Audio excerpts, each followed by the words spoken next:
It is 6 p.m. here in Cairo. Time for the news bulletin as Dar al-Ifta is now citing the crescent of the holy fasting month of Ramadan of the Hijri year 1446.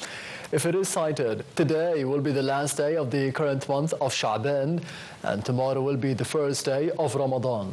Ramadan is the month in which the revelation of the Holy Quran upon the Prophet Muhammad, peace be upon him, began.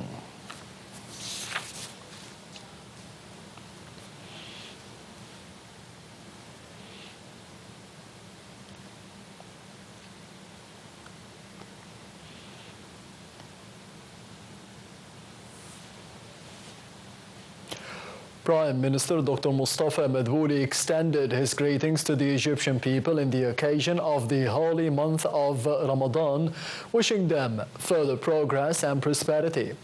The Prime Minister's remarks came during his inauguration to Al-Ali Al-Azim Mosque in Al-Mada at Cairo Governorate with the attendance of the Minister of Endowments, Grand Mufti of Al-Azhar and Cairo Governor.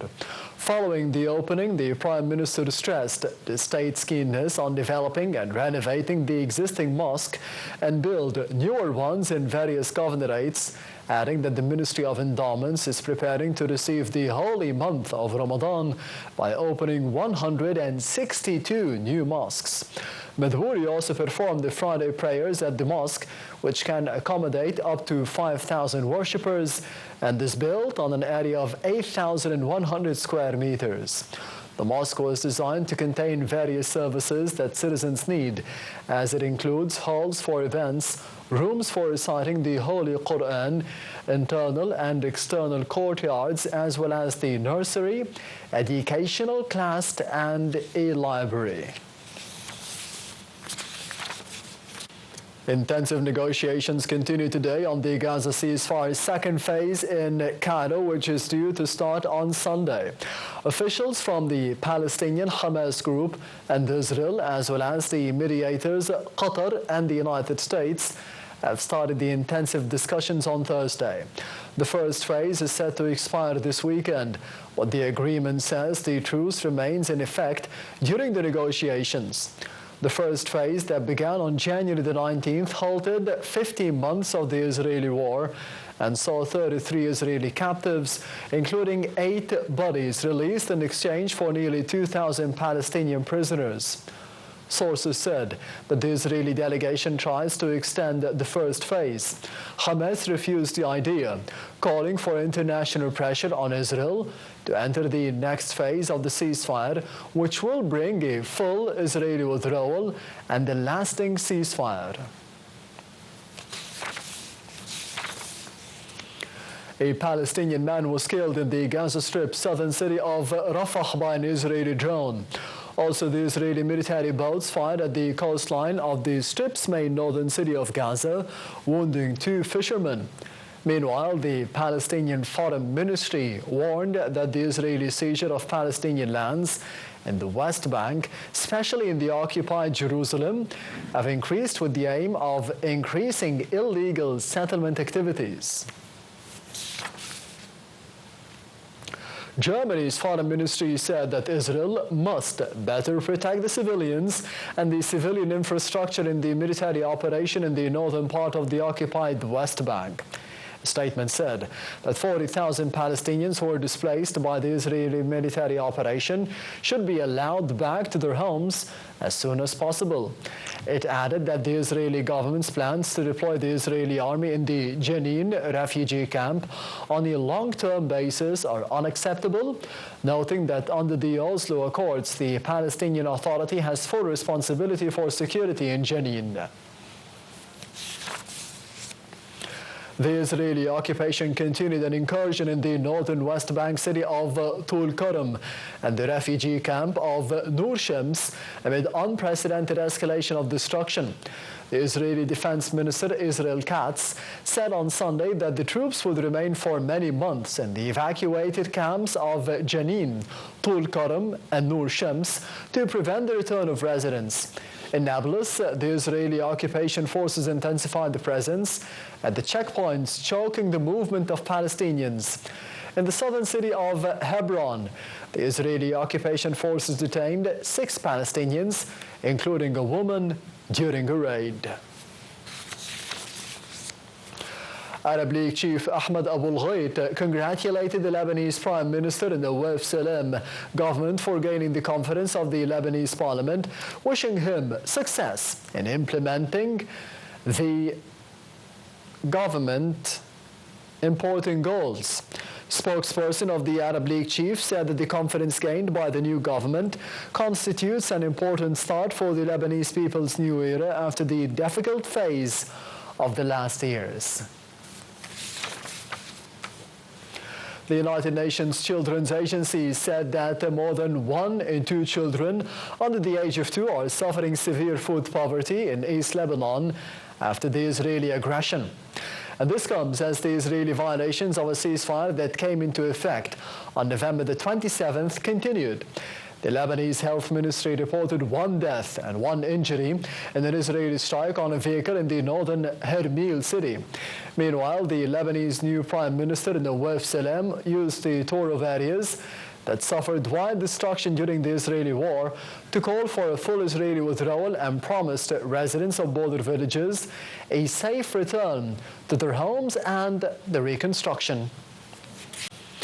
Ukraine's leader meets the U.S. President Donald Trump in Washington on Friday at a pivotal moment for his country, one that hinges on whether they can persuade Trump to provide some form of U.S. backing for the Ukrainian security.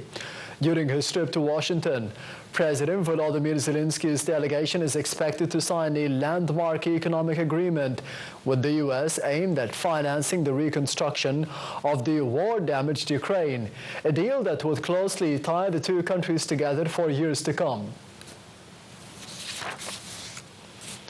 UK Prime Minister Keir Starmer has invited more than a dozen European and European leaders to a Sunday summit to drive forward action on Ukraine and security.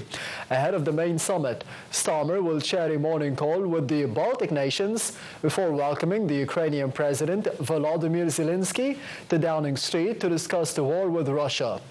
The Prime Minister will use the summit to drive forward the European action on Ukraine, signaling collective unwavering support to securing a just and enduring peace and the lasting deal that ensures the Ukrainian future sovereignty and security.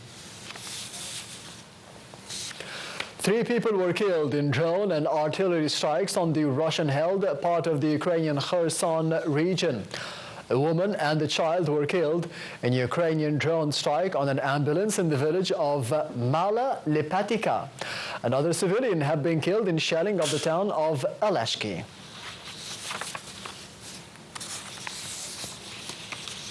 North Korea leader Kim Jong-un supervised the test launch of the strategic cruise missiles and ordered full readiness to use nuclear attack capability, which would ensure the most effective defense for the country.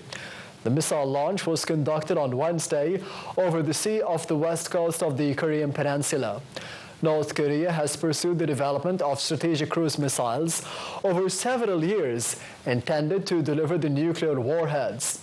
The type of missile tends to bring less alarm and condemnation from the international community than the ballistic missiles because they are not formally banned under the UN Security Council resolutions. A suicide bomber killed 6 worshippers during Friday prayers at a seminary in northwestern Pakistan. The head of the school was among those killed. No group immediately claimed responsibility for the attack, as the attacker, wearing an explosive-laden suicide vest, regional police officer said earlier that several people were wounded.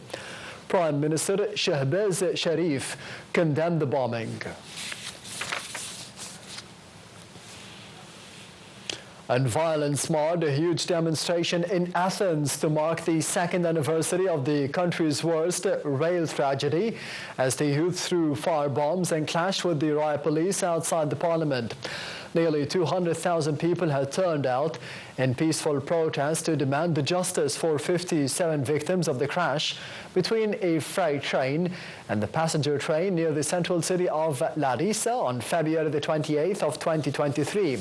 But the crowd, including children and the elderly, were forced to disperse when several hooded attackers threw firebombs and rockets at the police, prompting them to respond with tear gas and stun grenades.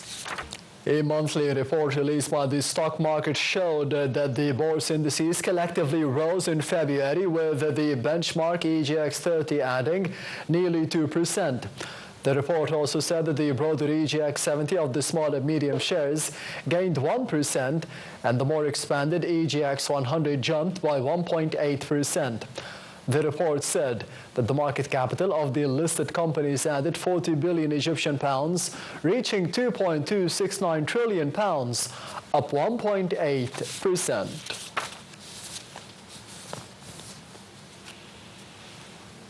And this brings us to the end of the news bulletin for now. Thank you for watching, and goodbye.